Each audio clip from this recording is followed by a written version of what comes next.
Hello dear brothers and sisters. So welcome to Pothamil classes. So Pothamil வந்து பார்த்தீங்கன்னா நம்ம SCRT school books base பண்ணி நம்ம நிறைய கிளாஸஸ் வந்து பார்த்துருக்கோம். அதுக்கான வீடியோஸ் இருக்குது, பார்க்காதவங்க செஞ்சு பார்த்துக்கோங்க, ஓகேவா? ஸோ அதே சமயத்தில் நம்ம அவுட் சோர்ஸும் நம்ம என்னதான் சிலபஸில் மேக்ஸிமம் நம்பர் ஆஃப் கொஷின்ஸ் கேட்டாலும் புக்கில் இருந்து அதே சமயத்தில் கொஞ்சம் கொஷின்ஸ் வந்து போன எக்ஸாமில் எக்ஸ்பீரியன்ஸ் பண்ணியிருப்பீங்க, ஆல்ரெடி எழுதுறவங்க நிறைய நம்பர் ஆஃப் கொஷின்ஸ் என்ன பண்ணியிருக்காங்கன்னா வெளியே போகிறாங்க இல்லையா, அவுட் சோர்ஸு, ஓகேவா? ஸோ அதே போல் வந்து பார்த்தோன்னா நிறைய மாணவர்கள் ஆகட்டும், அகாடமிஸ் ஆகட்டும் எல்லாம் சேர்ந்து ஓகே சிலபஸில் ஏதாவது சேஞ்சஸ் வருமா, ஏதாவது அப்டேஷன் கொடுப்பாங்களா அப்படின்றத நம்ம எதிர்பார்த்துட்டு இருக்கோம், பார்ப்போம். ஸோ கொடுக்குறாங்களா இல்லையா அப்படின்றது. ஸோ அதுக்காக அது ஒருவேளை வந்து சிலபஸில் ஏதாவது சேஞ்சஸ் பண்ணிவிடுவாங்க, அவுட் சோர்ஸ்லாம் போக மாட்டாங்க அப்படின்னு சொல்லிட்டு நம்ம ஒரு அனௌன்ஸ்மெண்ட் வந்ததுக்கப்புறம் தான் நம்மளுக்கு தெரியும், சரியா? அதுக்காக அது வரைக்கும் நம்ம சும்மா இருக்க முடியாது இல்லையா? ஸோ அதனால் நம்மளால் முடிஞ்சது நம்ம படித்து வச்சுக்கிட்டே இருப்போம், ஓகேவா? கண்டிப்பாக நம்ம அவுட் சோர்ஸ் நாளைக்கு இல்லை ஸ்கூல் புக்ஸில் மட்டும் தான் கேட்பாங்க, இல்லை அவுட் சோர்ஸ் வந்து கொஷின்ஸ் கேட்கலாம் அப்படின்ற மாதிரி என்ன ஒரு அனௌன்ஸ்மெண்ட், என்ன ஒரு சுச்சுவேஷன் வந்தாலும் அதை நம்ம ஃபேஸ் பண்ணிக்க முடியும், சரியா? ஓகேவா? இல்லை ஒரு வேளை அவுட் சோர்ஸே கிடையாதுப்பா, ஸ்கூல் புக்ஸ் மட்டும் தான் கொஸ்டின் கேட்க போகிறாங்க, பொதுத்தமிழ் மட்டும் நான் சொல்கிறேன், ஓகேவா? அப்படின்னும் போது நம்மளுக்கு ரொம்ப சந்தோஷம் தான், ஓகேவா? ஸோ அப்படின்னும் போது பொதுத்தமிழில் நம்ம அவுட் சோர்ஸஸ் வந்து நிறைய புத்தகங்கள் இருக்குது, கிட்டத்தட்ட ஒரு 20+ சோர்ஸஸ் வந்து நம்ம படிக்க வேண்டிய அவசியம் இருக்குது. அதே சமயத்தில் உங்களுக்கு என்ன ஒரு டவுட் வரும்னா, இந்த 20 புக்ஸையும் வந்து 20+ இருக்கக்கூடிய அந்த சோர்ஸஸ் எல்லாமே நம்ம படிக்கணும் அப்படின்னா ஒவ்வொரு புக்கும் வந்து நம்பர் ஆஃப் பேஜஸ் ரொம்ப ரொம்ப அதிகம், சரியா? இப்போ நம்ம ஃபஸ்ட் கிளாஸ்லேயே நான் சொல்லியிருப்பேன், என்ன சொல்கிறது, அவுட் சோர்ஸ் பேஸ் பண்ணி ஸ்பெஷல் கிளாஸ்லேயே ஃபஸ்ட்டே சொல்லியிருப்பேன், நிறைய நம்பர் ஆஃப் பேஜஸ்ன்றது இருக்கும், எல்லா பேஜஸும் படிக்கணுமா, சிலபஸில் கூடிய எல்லா சிலபஸுடைய டாபிக்ஸுக்கு சார்ந்த மாதிரி எல்லா புத்தகத்துலையும் வந்து கண்டென்ட் இருக்குது, ஓகேவா? ஆனால் எல்லா புத்தகத்தில் கூடிய எல்லா பேஜஸும் படிக்கமான அவசியம் கிடையாது, ஓகேவா? ஸோ அதில் என்னென்ன புத்தகத்தில் அவுட் சோர்ஸில் நம்ம படிக்கணும், அதில் சிலபஸ் ரிலேட்டடாக இருக்கக்கூடிய டாபிக் டைரெக்டாகவோ அந்த பர்டிகுலர் டாபிக் சிலபஸில் அந்த ஒரு பர்டிகுலர் டாபிக்கு டைரெக்டாகவோ இன்டைரக்டாகவோ என்னென்ன டாபிக்ஸ்லாம் இருக்குது, என்னென்ன டேட்டாஸ்லாம் உங்களுக்கு வேணுமோ அதை மட்டும் அவுட் சோர்ஸ் புத்தகத்தில் வந்து நான் அதை எடுத்து ஒரு கம்பைலேஷன், அதாவது ஒரு தொகுத்து ஒரு சின்ன சின்ன கிளாஸஸ் உங்களுக்கு என்ன சொல்கிறது, நம்ம அவுட் சோர்ஸ்க்கான ஒரு ஸ்பெஷல் கிளாஸஸாக நம்ம 1 by 1 கிளாஸஸ்ன்றது நான் கொடுக்க போகிறேன். ஆல்ரெடி ஃபஸ்ட் கிளாஸ்ன்றது நேற்று போட்டிருப்பேன். ஸோ ஒவ்வொரு நாளும் முடிஞ்ச வரைக்கும் நல்லா ஒவ்வொரு கிளாஸ்ன்றது நான் கொடுக்குறேன். இந்த டேட்டாஸ் எல்லாம் கண்டிப்பாக உங்களுக்கு பொதுத்தமிழ் பாயிண்ட் ஆஃப் வியூவில் ரொம்ப ரொம்ப யூஸ்ஃபுல்லாக இருக்கும், ஓகேவா? ஸோ அதனால் அதை ஃபாலோ பண்ணிக்கோங்க, கிளாஸை பாருங்கள், அழகாக நோட்ஸ் எடுத்துக்கோங்க, சரியா? ஸோ ஓகேம்மா. ஸோ பொதுத்தமிழில் அவுட் சோர்ஸ்க்கான ஸ்பெஷல் கிளாஸஸ் நம்ம பார்த்துட்ருக்கோம் 1 by 1. இது செகண்ட் கிளாஸு, நம்ம 1 by 1 அதுக்கப்புறம் நிறைய கிளாஸஸ் நம்ம பார்க்க போகிறோம். அதே போல் நம்ம சிலபஸ் ரிலேட்டடாக என்னென்ன டாப்பிக்லாம் டேரெக்டாகவும் இன்டேரக்டாகவும் டச் ஆகுதோ அது எல்லாம் என்னென்ன நம்ம அவுட் சோர்ஸ் போகிறோம்னா அது எந்த புக்கில் இருக்குது, ஓகேவா? என்னென்ன டாப்பிக்கு அதை டச் பண்ணு அப்படின்ற விஷயத்தில் ஃபஸ்ட்டே நான் உங்களுக்கு சொல்லிட்டு அதுக்கப்புறம் சின்ன கொஞ்சம் டேட்டாஸ் தான். அதில் எந்த அளவுக்கு நீங்கள் சும்மா ஒரு 2 பேஜ் 3 பேஜ் தான் இருக்கும், ஜஸ்ட் நீங்கள் கிளாஸ்லேயே பார்த்தாலும் சரி, ஓகேவா? சில நோட்ஸ் எடுத்துட்டாலும் சரி, அது உங்களுக்கு ரொம்ப யூஸ்ஃபுல்லாக இருக்கும். மேக்ஸிமம் நோட்ஸ் எடுத்துக்கோங்க, ஓகேவா? அதான் ரொம்ப யூஸ்ஃபுல்லாக இருக்கும். ஏன்னா நீங்கள் ரிவிஷன் பண்ணலாம், நிறைய ரிவிஷன் பண்ணலாம். திடீர்னு இப்போ நீங்கள் நோட்ஸே எடுக்கல அப்படின்னா அதை வந்து நம்ம என்ன சொல்கிறது, ஒவ்வொரு கிளாஸையும் திரும்ப நீங்கள் பார்த்துட்டு இருக்க முடியாது, அது டைம் வேஸ்ட் தான். அதனால் நோட்ஸ் எடுத்துட்டீங்க அப்படின்னா லாஸ்ட் டைமில் எக்ஸாம் டைமில் நீங்கள் நிறைய ரிவிஷன் பண்ணி பார்க்கலாம், திருப்பி பார்க்கலாம், ஓகேவா? ஸோ பாருங்கள், ஒலி வேறுபாடு இந்த கிளாஸ் நம்ம பார்க்க போகிறது ஒலி வேறுபாடு. எழுத்துக்கள் அப்படின்ற கான்செப்டில் எழுத்துக்களுடைய பெயர்கள் ஒன்றும் கிடையாது, இலக்கண அடிப்படையில் ஒரு சின்ன ஒரு இன்ஃபர்மேஷன் இருக்கும், அவ்வளோதான். எல்லாமே சின்ன இன்ஃபர்மேஷன் தான். நீங்கள் பார்க்கும்போதே ஆல்ரெடி நல்லா பாருங்களேன், இந்த டாப்பிக்லாம் நீங்கள் ஆல்ரெடி படிச்சிருப்பீங்க, நம்ம கிளாஸில் பழைய கிளாஸ்லாம் பார்த்துருந்தீங்கன்னா அங்கேயே ஒரு பேசிக்ஸ்லாம் உங்களுக்கு தெரிஞ்சிருக்கும். இருந்தாலும் ஒரு சில விஷயங்கள் எக்ஸ்ட்ரா இருக்கும், இல்லை திரும்ப உங்களுக்கு ரிவிஷன் பண்ணுற மாதிரி இருக்கும், ஓகேவா? ஸோ அதை பார்த்துக்கோங்க. ஸோ அப்போ மொழி முதல் எழுத்துக்கள் என்ன, ஓகேவா? அதை எழுத்துக்களில் மொழி முதல் எழுத்துக்கள், மொழி இறுதி எழுத்துக்கள், அப்புறம் என்னது மொழியிலே இடையில என்னென்ன எழுத்துக்கள்னு சொல்லிட்டு நம்ம 3ஆவே பார்ப்போம், ஓகேவா? அதில் முக்கியமாக மொழி முதல் எழுத்துக்கள் என்னன்றது உங்களுக்கு ஆல்ரெடி தெரியும், இருந்தாலும் சின்ன இன்ஃபர்மேஷன், ஓகேவா? அடுத்து பார்த்தீங்கன்னா மெய்மயக்கம், ஓகேவா? அடுத்து பாருங்க, ஒரே நிமிஷம்ப்பா, ஓகேவா? மெய்மயக்கம்னா என்ன, ஓகேவா? அடுத்து போலியில் இருக்கக்கூடிய வகைகள், அடுத்து சொல்லும் போது கொஞ்சம் முக்கியமான விஷயங்கள், இதை நம்ம பார்ப்போம், ஓகேவா?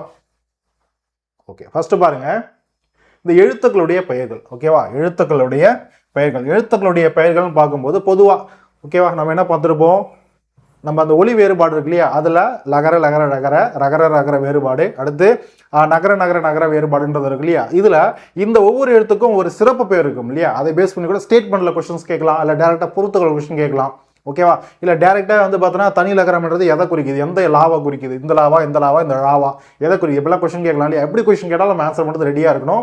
சார் இதெல்லாம் வந்து எக்ஸாம் பாயிண்ட் ஆஃப் வியூவில் உங்களுக்கு இந்தளவு ரொம்ப சில்லியான கொஸ்டின்ஸ் கேட்பாங்க, ரொம்ப பேசிக்காக இதை கூட ஆன்சர் தெரியாதுன்னா கண்டிப்பாக நம்ம படித்து தான் வச்சுருப்போம். இருந்தாலும் எல்லாத்துக்கும் நம்ம தயாராக இருக்குன்றதுக்காக தான் இந்த மாதிரி சின்ன டேட்டாஸும் உங்களுக்கு கொடுக்குறேன், பார்த்துக்கோங்க, ஓகேவா? ஸோ அதனால் பாருங்கள், இந்த லான்றது தனி லகரம் சொல்லுவோம், ஓகேவா? யாராவது அவங்கள்ட்ட திடீர்னு கேட்குறாங்க, இப்போ என்ன சொல்கிறது, இப்போ தள்ளம்னு ஒன்று சொல்கிறீங்கன்னு வச்சுக்கோங்களேன். இப்போ தள்ளம்னு ஒரு சொல்லு இருக்குது, இந்த யார்கிட்ட பேசுகிறீங்க, தள்ளம் அந்த தள்ளத்துக்கு போயிட்டு வந்தியா அப்படின்னு கேட்குறாங்கன்னா, ஃப்ரெண்ட்ஸ் கூட பேசும்போது டே அந்த தள்ளத்துக்கு எந்த லா வரும் தெரியுமாடா அப்படின்னு கொஸ்டின் கேட்குறீங்கன்னு வச்சுக்கோங்களேன். அவன் நல்லா அது மாதிரி படித்தவனா இருந்தால் என்ன பண்ணுவான், அது தனி லகரம்டான்னு சொல்லுவோம். ஓகேவா? அப்படின்னது இந்த லாவை குறிக்குது, இந்த லாவை குறிக்குதுடான்னு சொல்லுவோம். ஓகேவா? நம்ம என்ன சொல்லுவோம், பொதுவாகவே டே சப்பலாடா குண்டுலாடா அப்படிலாம் பேசுவோம் இல்லையா? அதெல்லாம் இலக்கண முறையில் நம்ம பேச்சு வழக்கில் நம்ம பேசுகிறோமா, பேச்சு வழக்கில் அப்படி தான் பேசுவோம். ஆனால் சரியான முறையில் பேசுகிறோமா கிடையாது, தெரிஞ்சு வச்சுக்கணும் இல்லையா? அதுக்காக தான். ஸோ லகரம், இந்த லான்றது தனி லகரம், இந்த லான்றது பொது லகரத்தை குறிக்கும்.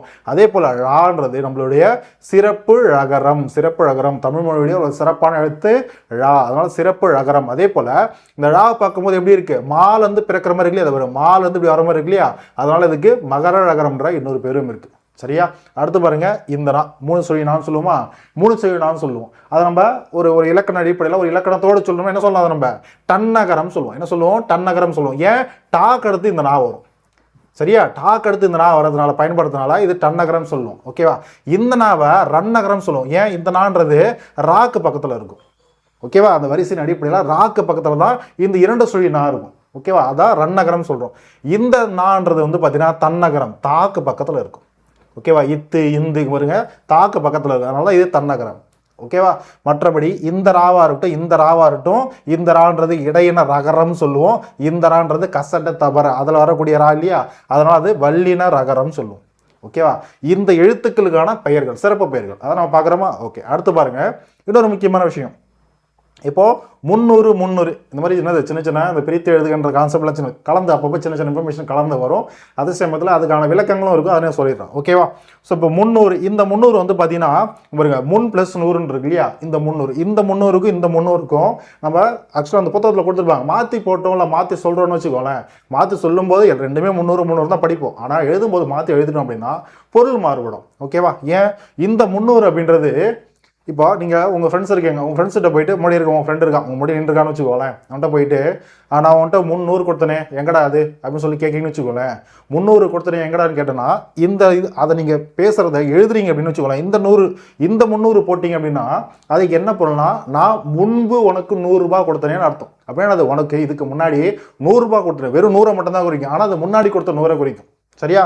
அதை முன்பு 100 கொடுத்தனே அந்த 300 அப்படின்றத பொருளை குறிக்கும் இந்த 300 போட்டிங்கன்னா. ஓகேவா?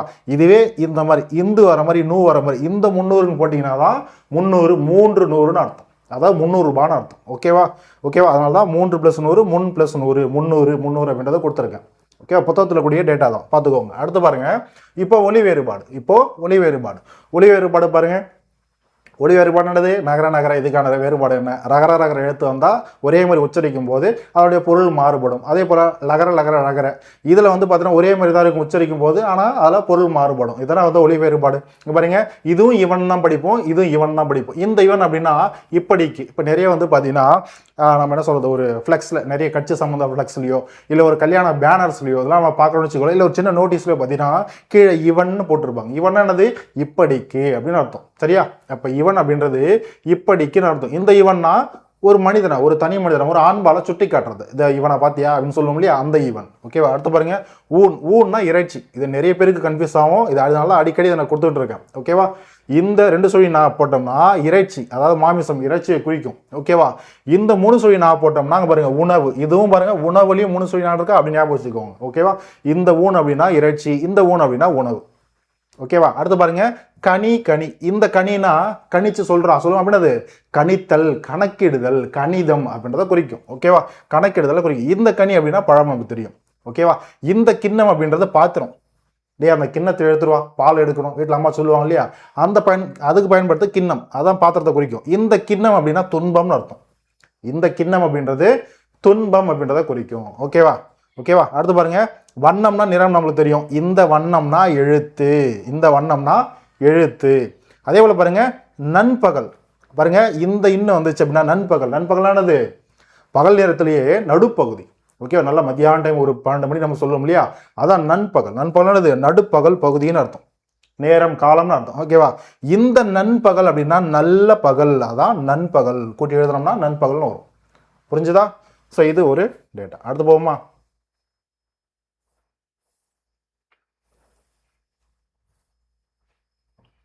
ஓகே, அடுத்து பாருங்க, கொள்ளை கொள்ளை, இந்த கொள்ளை அப்படின்னா புழக்கடை. ஓகேவா, இந்த கொள்ளை அப்படின்றது திருட்டு, கொள்ளையடிக்கிறது. ஓகேவா, அதை குறிக்கும். அடுத்து பாருங்க, புகழ் புகழ். புகழ் அப்படின்னது சொல், புகழுதல், சொல்லுதல் அப்படின்றத குறிக்கும். ஓகேவா, அடுத்து பாருங்க, இந்த புகழ் அப்படின்னா பெருமையை குறிக்கும். நல்லா பாருங்க, பசியார பசியார ரெண்டுமே ஒரே மாதிரி தான் ப்ரொனவுன்ஸ் பண்ணுவோம். ஆனால் இந்தரா வந்தாலும் பெரிய மாற்றங்கள் ஏற்பட்டுரும், பெரிய பொருள் வித்தியாசம் வந்துடும். பசியார, ஓகேவா, எனக்கு பசியார சாப்பாடை போட்டாங்கடா அப்படின்னா என்ன சொல்லுவோம், என்னுடைய பசி தனிய அப்படின்னது என்னுடைய பசி குறைய, பசியே போயிடுச்சு, அந்த அளவு எனக்கு சாப்பாடு போட்டாங்க, அதுதான் பசி ஆற. ஓகேவா, இந்த பசி ஆறன்னு வந்துச்சா பசி நிறையன்னு அர்த்தம். பசியார சாப்பாடு போட்டாங்கன்னா எனக்கு பசி அதிகமாகிடுச்சுன்னு அர்த்தம். ஓகேவா, நான் சாப்பாடுக்கு வெயிட் பண்ணிட்டு இருக்கேன்னு அர்த்தம். புரிஞ்சதுங்களா? ஸோ அதை குறிச்சிடும். அடுத்து பாருங்க, கருப்பு கருப்பு. இதில் நம்மளுக்கு நிறைய கன்ஃபியூஷன் இருக்கு, ஒரு புத்தகத்துலையும் ஒரு மாதிரி கொடுக்குறாங்க. ஓகேவா, நம்ம இந்த கருப்பு என்னன்னு படிச்சிருப்போம்னா பஞ்சம் அப்படின்றத படிச்சிருப்போம். ஆனால் இந்த புத்தகத்தில் ஒரு சில புத்தகத்தில் என்ன பண்ணியிருக்காங்கன்னா இந்த கருப்பு கருமை நிறத்தை குறிக்கும், கருமை நிறத்தை குறிக்கும். ஓகேவா, எங்கேயாவது நீங்கள் கரு அப்படின்ற ஒரு சொல் மாதிரி வந்துச்சுன்னு வச்சுக்கோங்களேன், இதை தொடர்ந்து சொற்கள் வருதுன்னா அது கருமை நிற அப்படின்ற பொருளை குறிக்கிற மாதிரி பக்கத்தில் இருக்கக்கூடிய பொருளுக்கு வந்துடும். ஓகேவா, ஃபார் எக்ஸாம்பிள் என்னது, நம்ம கரு மேகம், கார் மேகம் சொல்கிறோன்னு வச்சுக்கலாம், அது கருப்பு நிற மேகங்கள் அப்படின்றத குறிச்சிடும், அப்போ கலரை குறிக்கும். ஓகேவா, வெறும் கருப்புன்னு கொடுத்தாங்கன்னா அது பஞ்சம் என்ற பொருளை தான் குறிக்கும், அதை ஞாபகம் வச்சுக்கும். ஓகேவா, அடுத்து இந்த கருப்பு சினம் அப்படின்றதையும் குறிக்குது. ஓகே, அதே போல் வறுமை என்றதையும் குறிக்குதுன்னு சொன்னாங்க. பஞ்சம் வறுமை பாருங்களேன், கிட்டத்தட்ட ஒரே பொருள் தான், ஆனால் அதில் சின்ன சின்ன வேறுபாடுகள் இருக்குது. ஓகேவா, அதே சமயத்தில் இது நிறத்தை குறிக்கும், கருமை நிறத்தை குறிக்கும். புரிஞ்சதா? ஓகேவா, ஆனால் ஒரு சில புத்தகங்களில் கருப்பு, இந்த கருப்புன்றது அதுதான் கருமை நிறத்தை குறிக்கும் அப்படின்றத கொடுத்துருப்பாங்க. ஸோ சின்ன சின்ன சேஞ்சஸ் இருக்குது, பார்த்துக்கோங்க. ஓகேவா, அடுத்து பாருங்க, உறவு. இந்த உறவு போட்டோம்னா அறிவுன்னு அர்த்தம். இந்த உறவு போட்டோம்னா அறிவுன்னு அர்த்தம். இந்த உறவு வந்துச்சுன்னா நம்மளுக்கு தெரியும், சொந்தம் சொல்ல முடியாது, நம்முடைய உறவு. ஓகேவா, இந்த சுறான்றது கல், கல்லுக்கு இந்த சுறா, இந்த ரா போட்டோம்னா கல்லை குறிக்கும். இந்த சுறான்றது மீன் வகை இல்லையா, மீன் இனம். ஓகேவா, ஸோ இதுதான் ஒளி வேறுபாடில் இந்த புத்தகத்தில் கூடிய முக்கியமான இன்ஃபர்மேஷன். ஓகேவா, அடுத்து மொழி முதல் எழுத்துக்கள். மொழி முதல் எழுத்துலான இதில் என்னென்ன எழுத்துக்கள் இருக்கோ இந்த எழுத்துக்களை வச்சு தான் தமிழில் ஒரு சொல்லுன்றதை உருவாகுமே. ஓகேவா, இதில் இல்லாத எந்த ஒரு எழுத்தையும் வச்சு தமிழில் சொல் உருவாகாது. எந்த ஒரு எழுத்தையும் முதல் எழுத்தாக வச்சு தமிழில் சொல் உருவாகாது. அதனால மொழி முதல் எழுத்துக்கள்னு சொல்கிறோம். ஓகேவா, நம்ம தமிழ் மொழியில் ஒரு சொல் உருவாகுது அப்படின்னா அதோடைய முதல் எழுத்து இங்கே இருக்கக்கூடிய ஏதாவது ஒரு எழுத்தை வச்சு தான் முதல்ல ஸ்டார்ட் ஆகும். ஓகேவா, இல்லைன்னு வச்சுக்கோங்களேன், அது தமிழ் எழுத்து இல்லைன்றது நீங்கள் கண்டுபிடிச்சிடலாம். ஓகேவா, ஃபார் எக்ஸாம்பிள் பார்த்தீங்கன்னா இப்போ லாபம்னு இருக்குன்னு வச்சுக்கோங்களேன். ஓகேவா, லாபம்னு இருக்கு, இந்த லான்றது எங்கேயுமே லாவரிசையே எழுத்துக்களே இருக்காது. அப்போது லாபம்ன்றது ஒரு தமிழ் எழுத்தே கிடையாது.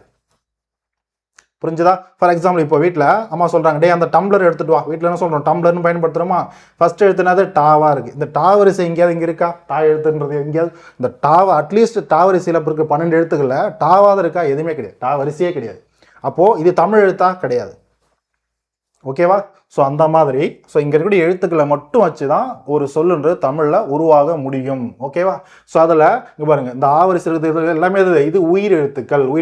12ம் ஒரு சொல்ல முதல் எழுத்தை வச்சு தமிழ் எழுத்துக்கள் உருவாகும். ஓகேவா, காவரிசையில் 12 எழுத்துக்களும் வரும். ஓகேவா, ஞாவரிசையில் ஞாவை மட்டும்தான் வச்சு வரும் அந்த சொல் ஞனம். ஆனால் இது பெரும்பாலும் நம்ம பயன்படுத்துறது இல்லை. அதுக்கு பதிலாக நம்ம என்ன பயன்படுத்துகிறோம், இந்த இங்கனம் அங்கனம்ன்ற சொல்ல பயன்படுத்திக்கிறோம். ஓகேவா, ஆனால் இந்த சொல்லை வச்சு தமிழில் என்ன சொல்ல முற்காலத்தில் வழக்கில் ஞனம்ன்ற சொல் பயன்படுத்தப்பட்டுச்சு, ஞான்ற ஒரு சொல் பயன்படுத்தப்பட்டுச்சு. அடுத்து சாவரிசையிலையும் 12, அப்போ ஞான்றது ஒன்று தான், சாவரிசையில் 12. இந்த ஞா வரிசையில் 4 எழுத்துக்களை வச்சும் தமிழில் சொற்கள்ன்றது உருவாகும்.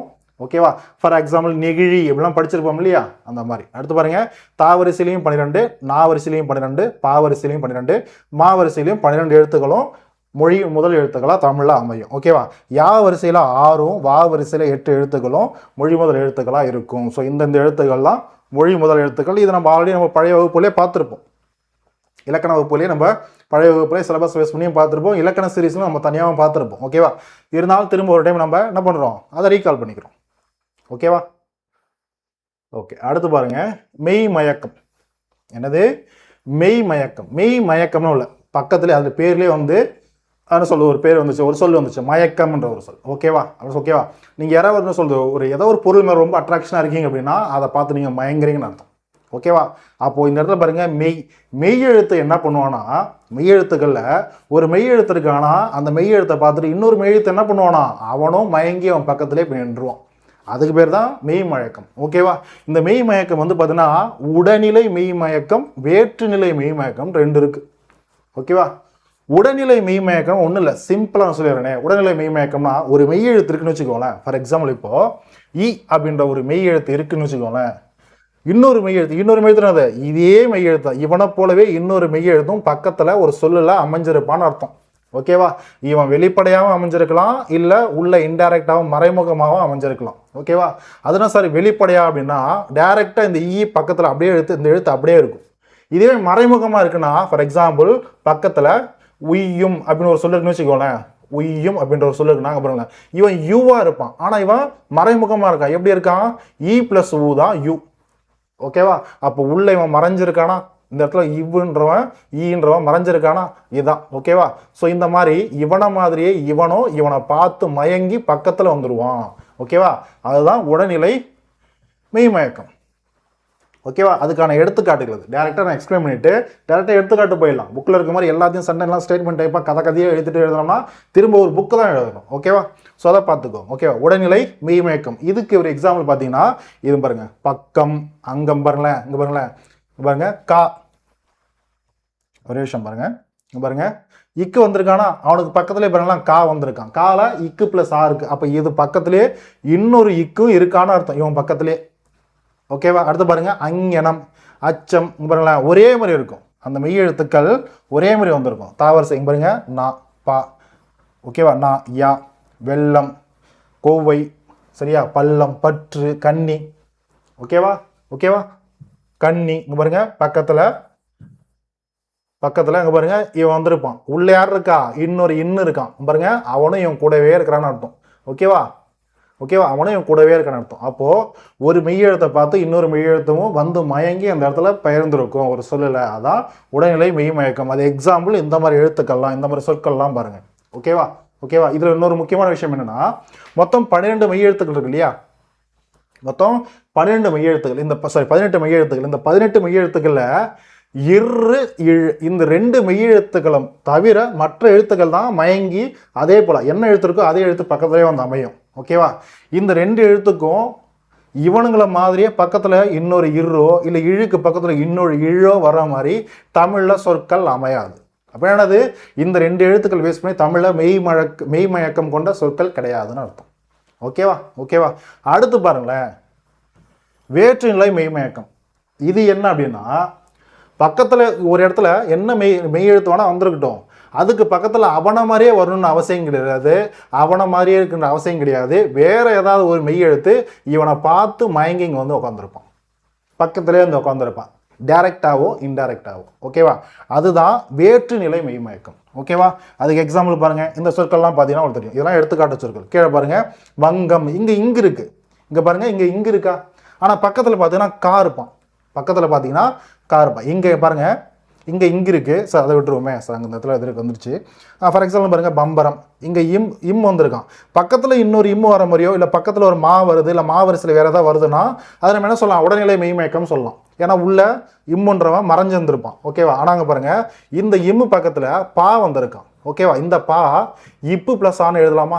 ஓகேவா? இது ரெண்டும் சேர்ந்தது தான், ரெண்டும் புணர்ந்தது தான் இந்த பான்ற ஒரு உயிர்மெய் எழுத்து. அப்போ இப்பு இங்கே இருக்கானா, அப்போ இம்மு பக்கத்தில் வேற ஒரு மெய் எழுத்து வந்து உட்காந்துருப்பான். ஓகேவா? மயங்கி, இவனை பார்த்து மயங்கி வந்து உட்காந்துருப்பான் இல்லையா?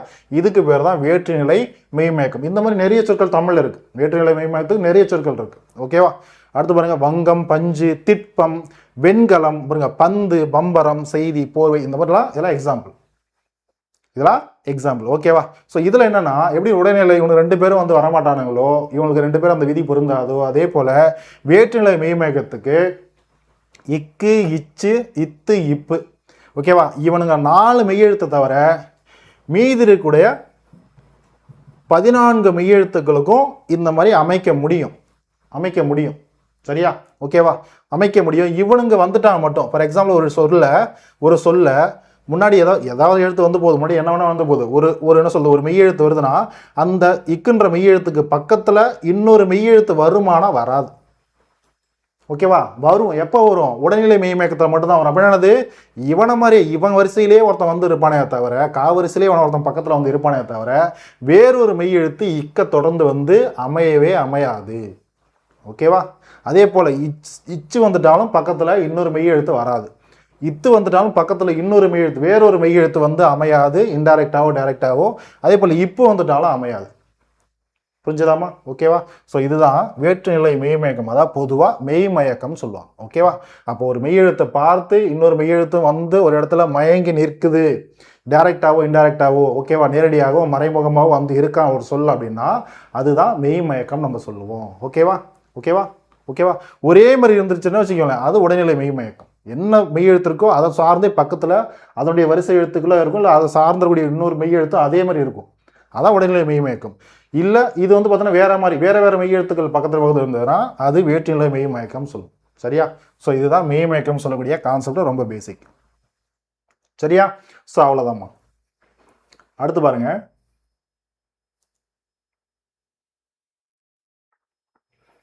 போலி. சரியா? என்னது? போலி. போலியில் நம்ம வந்து பார்த்தோன்னா முதற் போலி, இடைப்போலி, கடைப்போலின்னு சொல்லிட்டு, கடைப்போலினா இது இறுதி போலின்னு சொல்லிட்டு 3 வகையாக பிரிக்கலாமா? ஓகேவா? ஒன்றும் கிடையாது. அதாவது நம்ம பேசும்போதோ இல்லை எழுதும்போதோ நம்ம என்ன பண்ணுவோம்னா, ஒரு சொல் இருக்குன்னா அந்த சொல்ல ஏதாவது ஒரு எழுத்து ஏதாவது ஒரு சேஞ்சஸ் நடந்திருக்கும். என்னது? ஏதாவது ஒரு சேஞ்சஸ்ன்றது ஒரு மாற்றம்ன்றது நடந்திருக்கும். ஏதாவது ஒரு எழுத்து வேற எழுத்தாக மாறி இருக்கும், ஆனால் அதே போல பொருளை குறிக்கும், அதே நம்ம பயன்படுத்துவோம். அதான் வந்து பார்த்தோன்னா போலின்றது. ஓகேவா? ஒரு சொல்லுடைய முதல் எழுத்து மாறி இருக்குன்னு வச்சுக்கோங்களேன், மாற்றம் அடையுது, போலியாக இருக்குன்னு வச்சுக்கோங்களேன், டூப்ளிகேட்டாக இருக்குன்னு வச்சுக்கோங்களேன், அதுதான் முதல் போலி. ஓகேவா? அங்கே பாருங்க, பசல் அப்படின்றது தான் சரியான சொல். ஆனால் அதை நம்ம பைசல் என்னவா மாறுது, பைசலாக மாறுது. ரெண்டும் ஒரே மாதிரி தான், ஒரே பொருளை தான் தரும், ஒரே இடத்துல தான் பயன்படுத்தும். ஓகேவா? மஞ்சுன்ற சொல்லு தான் மைஞ்சுவாக பயன்படுத்திட்டு இருக்கோம், ஆனால் மஞ்சுன்றது தான் கரெக்டு, மைஞ்சுன்றது தவறு, ஆனால் இருந்தாலும் பயன்படுத்திட்டு இருக்கோம். அதனுடைய போலி எழுத்தா மைன்றது வந்துருச்சு, மாக்கு பதிலாக மை வந்துருச்சு. ஓகேவா? மயல் அப்படின்றது தான் சொல், ஆனால் அங்கே பாருங்க மையல்னு பயன்படுத்துகிறோம். ஓகேவா? அப்போ மைன்றது ஒரு போலி எழுத்து இந்த இடத்துல. சரியா? இது சொல்லுடைய முதல் எழுத்து இந்த மாதிரி மாற்றம் அடையுதுன்னா அது முதல் போலி இல்லையா? அதே போல சொல்லக்கூடிய இடையில இருக்கக்கூடிய எழுத்துக்கள் மாற்றி அமையுது அப்படின்னா அது இடைப்போலி. பாருங்க, அமைச்சு அப்படின்றது சொல், அமைச்சு அப்படின்றது சொல், ஆனால் பாருங்க என்னவா மாறிடுச்சு, மையா மாறிடுச்சு, அமைச்சுன்னு மாறிடுச்சு. ஓகேவா? இதையும் பயன்படுத்துவோம், ஏதாவது இடத்துல இதையும் பயன்படுத்தும். சரியா? அதான். அடுத்து இளஞ்சி அப்படின்றது, ஆனால் இங்கே பாருங்க இளைஞ்சின்னு மாறி இருக்கும். அரையர் அப்படின்றது சொல், அரையர்னு சொல்லிட்டு மாறி இருக்கும். சரியா? இந்த என்னது, இது ஒரு போலி எழுத்து. ஓகேவா? ஸோ இதான் இடையில வரதுனால இது இடைப்போலி. இறுதி போலின்றது உங்களுக்கு தெரியும். ஓகேவா? இறுதி எழுத்து மாறி இருக்கணும். இறுதி எழுத்து இது இல்லாமல் வேற ஒரு எழுத்தா மாறி இருப்பான், போலியாக ஒரு எழுத்து வந்திருப்பான். இம்முக்கு பதிலாக பாருங்களேன், அதே போல் தான் அகன்னாலும் பயன்படுத்துவோம், ஒரே மாதிரி தான் பயன்படுத்துவோம். ஆனால் இந்த இடத்துல போலி எழுத்து இன்னுன்றவன் பயன்படுத்தியிருப்போம். ஓகேவா? ஆனால் ரெண்டும் ஒரே போல் தான், அகன்னாலும் ரெண்டும் ஒரே போல தான் தரும். ஆனால் இவனுக்கு பதிலாக இந்த எழுத்து பயன்படுத்தியிருப்போம். அடுத்து பாருங்க சுரும்பு, ஆனால் இங்கே சுரும்பர். பந்தர். ஓகேவா? சாம்பர் அப்படின்னு பயன்படுத்தியிருப்போம். சரியா? ஸோ அதை பார்த்துக்கோங்க. அதே சமயத்தில் இந்த முதற் போலி வருதுன்னு வச்சுக்கோங்களேன். முதற் போலி பாருங்க, என்ன சொல்லுது, பக்கத்தில் பாருங்க இஞ்சு ஈ. சரியா? அதாவது இச்சு வரிசை, இஞ்சு வரிசை, ஈ வரிசை இதெல்லாம் வருதுன்னு வச்சுக்கோங்களேன். மேக்ஸிமம் அந்த மாதிரி இடத்துல இந்த முதற் போலி நடக்கிறதுக்கான வாய்ப்புகள் இருக்கும். ஓகேவா? அது எக்ஸாம்பிளாக இந்த மாதிரி எழுத்துக்கள். சரியா? அதே போல பாருங்க, இந்த இல்லு வருது அப்படின்னா இருன்றவன் வந்திருப்பான், இம்மு வரானா இன்னுன்றவன் வந்திருப்பான். அப்போ இம்முக்கு இன்னும் இல்லுக்கு இருரும் இந்த மாதிரி சொற்கள் என்ன போலி எழுத்துக்களாக மாறி வந்திருப்பான். சரியா? ஸோ அதை பார்த்துக்கோ. இதுதான் போலி அப்படின்றத நம்ம படிச்சிருக்கோம். சரியா? போலியுடைய வகைகள். ஸோ அடுத்து ரொம்ப இம்பார்ட்டண்டான சொல்லும் போலும், இதை புத்தகத்தில் அந்தந்த கான்செப்டில் இந்த சொல்லும் போலும் கொடுத்துருப்பாங்க, வேறு கான்செப்டாக கொடுத்துருப்பாங்க ஒளி வேறுபாடுன்ற அடிப்படையில். ஆனால் அது டேரெக்டாக சொல்லும் போலும் நம்மளுக்கு யூஸ் ஆகும் இல்லையா, அதனால் எடுத்து கொடுத்துருக்கேன். சரி, அங்கே பாருங்கள், உகிர்னா நகம். இதை பேஸ் பண்ணி கொஸ்டின் வந்தது இல்லையா, இதை பேஸ் பண்ணி போன எக்ஸாம்பிள் கொஸ்டின் வந்தது. உகிர் அப்படின்னா நகம். அதே போல் இவ்வே பீலி அணிந்து அவையாவுடைய பாடல் அப்படின்னா அது பீலின்னா அது மயில் தொகை, இது மயில் தொகை தான் பீலின்னு சொல்லுவாங்க. ஓகேவா? அடுத்து தத்தைனா கிளின்னு அர்த்தம், தத்தைனா கிளி. ஓகேவா? புனல்லாம் நம்மளுக்கு தெரியும், நீர். மதில் பாருங்க, எயில் அப்படின்னாலும் மதில் அப்படின்னாலும் ரெண்டும் ஒன்று தான். சரியா? அங்கே பாருங்க. அடுத்து வறுமை, நல்குறவு அப்படின்னா வறுமையை குறிக்கும். கழைனா மூங்கிலையும் குறிக்கும். அதே போல் கழைனா யானைன்ற பொருளும் இருக்குது, ஆல்ரெடி படிச்சிருப்பீங்க. ஓகேவா? தெரிஞ்சுக்காதும் தெரிஞ்சுக்கோங்க. கிழமைனா உரிமை. கிழமை அப்படின்றது கிழார் கிழமைன்னு சொல்லுவோமா, உரிமையை குறிக்கும். மடி அப்படின்னா சோம்பலுக்கு மடின்ற ஒரு பெயர் இருக்கு. ஓகேவா. அடுத்து பாருங்க கழை, இங்க பாருங்க யானை இங்கேயே இருக்கு பாருங்க. ஓகேவா, இங்கேயே கொடுத்துருக்கேன். அடுத்து பாருங்க ஆவினா உங்களுக்கு தெரியும், ஆவி வர்றது சொல்லுவோமா, ஆவினா அது புகை வரதா சொல்லுவோம். அதே போல ஆவின்றது உயிர், சரியா, ஒரு ஆன்மா உயிரை சொல்லுவோம் இல்லையா, அதான். அடுத்து இயம்புதல் அப்படின்னா அது சொல்லுதல்னு அர்த்தம். ஓகேவா, இயம்புதல், சொல்லுதல், பேசுதல், விளம்புதல், இதெல்லாம் பேசக்கூடியது சொல்லக்கூடியது குறிக்கும். அடுத்து வீசுதல் சொல்லுமா, வீசுனானது எரிதல் இல்லை ஆட்டுறது, ஒரு விஷயம் ஒரு ஆடிட்டு இருக்கும் இல்லையா, அதான் வீசிட்டு இருக்கு, காற்று வீசுது சொல்லுவோமா, அந்த மாதிரி. அடுத்து பாருங்க பெற்றம்னா பசு, தல்லை அப்படின்னா தாய். ஓகேவா. அடுத்து பாருங்க கையர் அப்படின்னா வஞ்சர், கிழார் அப்படின்னா தோட்டம், பாழி அப்படின்னா சிறு குலம், ஞமலி அப்படின்னா ஞாய், சரியா, ஞமலி அப்படின்னா நாய்ன்றதை படிச்சிருப்போம். செய்யினா வயல், கேணினா கிணறு, எகின் அப்படின்னா புலி, எழுவன் அப்படின்னா தோழன். ஓகேவா. அடுத்து பாரு இகுலை அப்படின்னா தோழி. ஓகேவா. அப்போ தோழன் தோழி எதிர்ச்சொல், இதை பயன்படுத்தலாம் இல்லையா, எழுவன் இகுலை எதிர்ச்சொல் பயன்படுத்தலாம். ஓகே. அடுத்து பாருங்க ஆய் அப்படின்னா தாயை குறிக்கும். சொன்றி அப்படின்னா சோறு, பொம்மல், இதெல்லாம் எல்லாமே சோறு தான் குறிக்கும், படிச்சிருப்போம் இல்லையா. அடுத்து பாருங்க கமலம், அன்னம், இதெல்லாம் சோறு தான் குறிக்கும். அடுத்து கமலம் அப்படின்னா உங்களுக்கு தெரியும், தாமரை தான் கமலம்னு சொல்லுவோம். ஓகேவா. இதில் இன்னொரு முக்கியமான விஷயம்னா புத்தகத்திலே அதை கொடுத்துருப்பாங்க, அதை நீங்கள் படிக்க மாட்டீங்க, அதில் தான் நான் இங்கே கம்பரேஷன் கொடுத்துருக்கேன், இங்கே சொல்லிடுறேன். ஓகேவா. இந்த சொற்கள் எந்த சொல்லுமே டைரக்டான ஒரு தமிழ் சொற்கள் கிடையாது.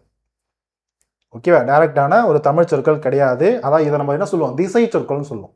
ஓகேவா. திசை சொற்களானது தமிழ்நாடு பகுதி, நம்முடைய தமிழ்நாடு இருக்கு, நம்முடைய என்ன சொல்றது, பழங்கால தமிழ்நாட்டிலேருந்தே நான் சொல்றேன், நம்முடைய தமிழ்நாடு இருக்கு அப்படின்னா தமிழ்நாட்டோட பல்வேறு வட்டார பகுதிகளிலையோ இல்லை தமிழ்நாட்டுடன் தொடர்பு இருக்கக்கூடிய ஒரு அண்டை மற்ற நாடு பகுதியெல்லாம் வந்திருக்கும் இல்லையா, அந்த நாடு பகுதியிலையோ இல்லை தொலைதூரத்தில் அதுக்கு அடுத்து இருக்கக்கூடிய தொலைதூர பகுதியிலிருந்தோ அங்கே இருக்கக்கூடிய நிறைய சொற்கள், இந்தந்த பொருள் தரக்கூடிய சொற்கள் என்ன பண்ணியிருக்கோம், தமிழ்நாட்டில் வந்து சேர்ந்துருக்கும், பயன்படுத்தியிருப்போம், வட்டார வழக்குகள்லாம் பயன்படுத்திருப்போம். ஓகேவா. இப்போ ஃபார் எக்ஸாம்பிள் இப்போ கேணின்ற சொல் நம்ம ஸ்கூல் புக்ஸ்லேயே படிச்சிருப்போம் இல்லையா, இப்போ கேணின்ற சொல் தமிழ்நாட்டில் தமிழ்நாட்டில் எல்லா இடத்துலையுமே கிணறுக்கு கேணி தான் பயன்படுத்துவோம்னா கிடையாது. ஏதாவது குறிப்பிட்ட பகுதியில் கேணின்றதை பயன்படுத்திருப்போம், நிறைய இடத்துல கிணறுன்றதை தான் பயன்படுத்திடுவாங்க. ஓகேவா. ஸோ அதான் என்னது, இந்த மாதிரி சொற்கள் பார்த்துக்கோங்க. ஓகேவா. இருந்தாலும் இந்த பொருள் தரக்கூடிய சொற்கள் இதுக்கு நிகராக இருக்கக்கூடிய ஒரு பொருள் தரக்கூடிய சொற்கள் எது, அதனால் பயன்படுத்துகிறோம். அப்போது செய்யன்றது வயல் தான் நம்ம படிச்சிருப்போம்.